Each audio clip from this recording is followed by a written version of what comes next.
আসসালামু আলাইকুম, ফারজানা ইয়াসমিন স্বাগত জানাচ্ছি এনটিভির দেশের খবরে। ক্রাউন সিমেন্ট শিরোনাম দেখছিলেন, এবার পুরো খবর।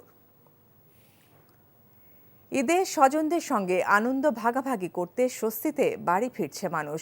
সড়ক মহাসড়কে যানবাহনের বাড়তি চাপ থাকলেও কোথাও দীর্ঘ যানজটের খবর পাওয়া যায়নি। ঘরমুখো মানুষের ভোগান্তি লাঘব এবং তাদের নিরাপত্তায় কাজ করছেন আইনশৃঙ্খলা বাহিনীর সদস্যরা। প্রতিনিধিদের পাঠানো তথ্য ও ছবিতে শকত করিমের ডেস্ক রিপোর্ট। ঈদের আগে এমন দিনগুলোতে বুকের ভেতর হুহু হাওয়া ভাসিয়ে নিয়ে যায় সেই কোথায় শত শত মাইল দূরে বাড়ির উঠোন। নারীর টানে বাড়ির পানে পরিবারের সঙ্গে ঈদের আনন্দ উপভোগ করবেন বলেই শেকড়ের টানে আপন ঠিকানায় ছুটছেন তারা। মুন্সিগঞ্জে ঢাকা মাওয়া এক্সপ্রেসওয়েতে বেড়েছে যানবাহনের চাপ। মহাসড়কে যাত্রীবাহী বাসের পাশাপাশি ব্যক্তিগত গাড়ি, মোটরসাইকেলে বাড়ি যাচ্ছেন দক্ষিণবঙ্গের ২১ জেলার মানুষ। পদ্মা সেতুর মাওয়া প্রান্তের টোল প্লাজায় দ্রুত টোল দিয়ে নির্বিঘ্ন পদ্মা সেতু পাড়ি দিচ্ছেন অপেক্ষমান যানবাহনগুলো। বরিশাল উজিরপুর থানা। কেন যাচ্ছেন? বাবার বাড়ি, শ্বশুর বাড়ি, ঈদের আনন্দ সবার সাথে কাটাতে। আমরা বাগেরহাটে যাব, বাবা মা, ভাই বোন, শ্বশুর শাশুড়ি, আত্মীয় স্বজন সবার সাথে ঈদ করবো। ঈদযাত্রা স্বস্তিদায়ক করতে পুলিশের পাশাপাশি কাজ করছে স্বেচ্ছাসেবক দল। এখন পর্যন্ত আমাদের কাছে আসলে চ্যালেঞ্জ মনে হয়নি। আমরা মনে করছি যে ঈদকে কেন্দ্র করে মানুষের যে বাড়তি উন্মাদনা, যানবাহনের যে চলাচল, সেটা স্বাভাবিক রয়েছে এবং আমরা এখন পর্যন্ত সেটা নিশ্চিত করতে সক্ষম হয়েছি। গাজীপুরে বেশ কিছু কারখানা আগেভাগেই ছুটি দেওয়া হয়। এরপরও ঢাকা ময়মনসিংহ ও ঢাকা টাঙ্গাইল মহাসড়কেও যানবাহনের সারি দেখা গেছে। বেড়েছে ঘরমুখো মানুষের চাপ। ভাড়া তো ন্যায্য ভাড়ায় পাইতেছি এবং রাস্তার পরিস্থিতি আগের চেয়ে একটু ভালো। তো বাড়ির যা অনেকদিন পর অনুভূতিটা আসলে খুব একটা মনের ভিতরে আনন্দ আসে। বাড়িতে যাচ্ছি পরিবারের সাথে দেখা করতে, অনেক ভালো লাগতেছে। নারায়ণগঞ্জে ঢাকা চট্টগ্রাম, ঢাকা সিলেট সহ বিভিন্ন সড়ক মহাসড়কের দৃশ্য এটি। অনেক স্থানেই পরিবহনের তুলনায় যাত্রী কম, স্বস্তি তাদের। ঈদে বাড়িতে যাচ্ছি, সবার সাথে ঈদ করবো, এই কারণে খুব খুশি লাগতেছে।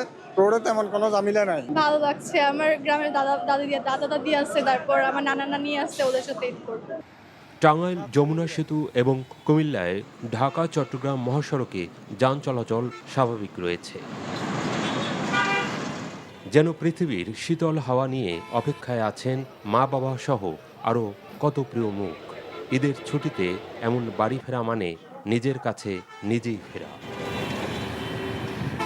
শওকত করিম, এনটিভি নিউজ ডেস্ক। ঈদে ঘরমুখো তৈরি পোশাক শ্রমিকদের বাড়তি চাপ সামাল দিতে সড়কে নামানো হচ্ছে হাজার খানেক লক্কর ঝক্কর বাস। সাভারে বিভিন্ন ওয়ার্কশপে জোড়া তালি দিয়ে চলছে সব বাসের অবয়ব পরিবর্তনের কাজ।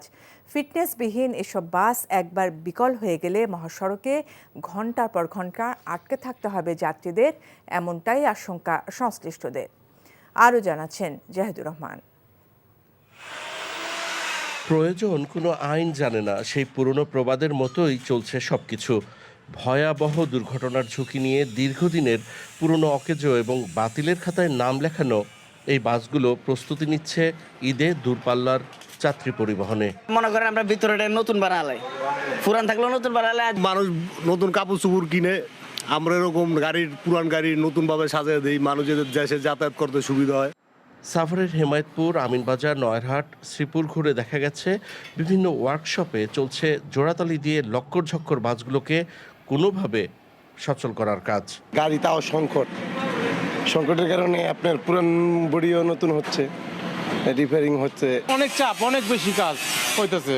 ঈদের যুগ তো ভাই, এখন ঈদের যুগে প্রায় ঈদের সময় মানে গাড়ি অনেক তৈরি হয় নতুন করে। ঈদে ঘরমুখো তৈরি পোশাক শ্রমিকদের বাড়তি চাপ সামাল দিতে রিজার্ভ করেই নেওয়া হয় এসব বাস। অতীতে দেখা গেছে সেতু অভিমুখে জোড়াতালি দিয়ে চলা এসব বাসের কোনোটি বিকল হওয়ায় ঘন্টার পর ঘন্টা আটকে থাকতে হয়েছে যাত্রীদের। তবে ফিটনেসবিহীন এসব বাস মহাসড়কে ওঠার কোনো সুযোগ নেই বলছে পুলিশ। কিছু অসাধু আমি বলবো ব্যবসায়ী তারা ফিটনেসবিহীন গাড়িগুলোকে নতুন করে রং করে রাস্তায় নামানোর একটা পায়তারা করে। তো আমরা হাইওয়ে পুলিশ গাড়িগুলোকে শনাক্ত করব এবং এই ধরনের ফিটনেসবিহীন গাড়ির বিরুদ্ধে আইন অনুযায়ী মামলা প্রয়োজন বোধে আমরা আটক করব। পরিবহন সংশ্লিষ্টরা বলছেন মূলত শেষ মুহূর্তে ঘরমুখ যাত্রীদের বাড়তি চাপের কারণে ফিটনেস যাচাই করার মতো স্বাভাবিক কার্যক্রম করার পরিস্থিতি থাকে না পুলিশের। আর সেই সুযোগেই প্রতি ঈদে এভাবেই জোড়াতালি দিয়ে লক্কর ঝক্কর বাসগুলো নিয়ে চলে সড়কে নামানোর জোর প্রস্তুতি। Jahidur Rahman, NTV news, Savar, Dhaka. নোয়াখালীর সোনাইমুড়ির আমিশাপাড়া ইউনিয়নের আবির পাড়াতে বিএনপি ভারপ্রাপ্ত চেয়ারম্যান তারেক রহমানের পক্ষ থেকে বিগত আওয়ামী লীগ সরকারের আমলে নিহত আহত নেতাকর্মী ও তাদের পরিবারের স্বজনদের মাঝে ঈদ উপহার বিতরণ করা হয়েছে। ঢাকা মহানগর দক্ষিণ যুবদলের সাবেক সদস্য মাসুদ রানা সুলতান আহমেদ ফাউন্ডেশনের উদ্যোগে ঈদ উপহার সামগ্রী বিতরণ অনুষ্ঠানে ভার্চুয়ালি উদ্বোধন করেন বিএনপি চেয়ারপারসনের উপদেষ্টা barrister AM Mahbub Uddin Khokon. July August গণঅভ্যুত্থানের পর এই সরকারের কাছে জনগণের আশা ছিল দ্রুত নির্বাচনে, কিন্তু এখন তারা সংস্কারের নামে নির্বাচন বিলম্ব করে জনমনে নানা সন্দেহের সৃষ্টি করছে। তাই দ্রুত নির্বাচন দিয়ে দেশকে সংকট থেকে উত্তরণের আহ্বান জানান তিনি।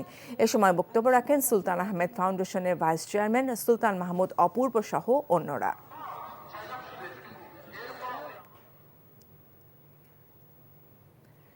ফিলিস্তিনের গাজায় ইহুদিবাদী ইসরায়েলের গণহত্যার প্রতিবাদে বগুড়ায় বিক্ষোভ মিছিল অনুষ্ঠিত হয়েছে।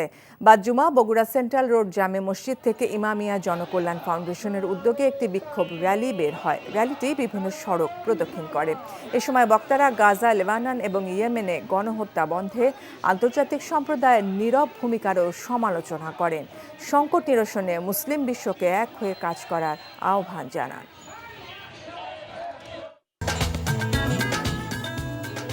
এই ছিল দেশের খবরে। এই খবরের ভিডিও সহ আপডেট জানতে ভিজিট করুন NTV অনলাইন www.ntvbd.com।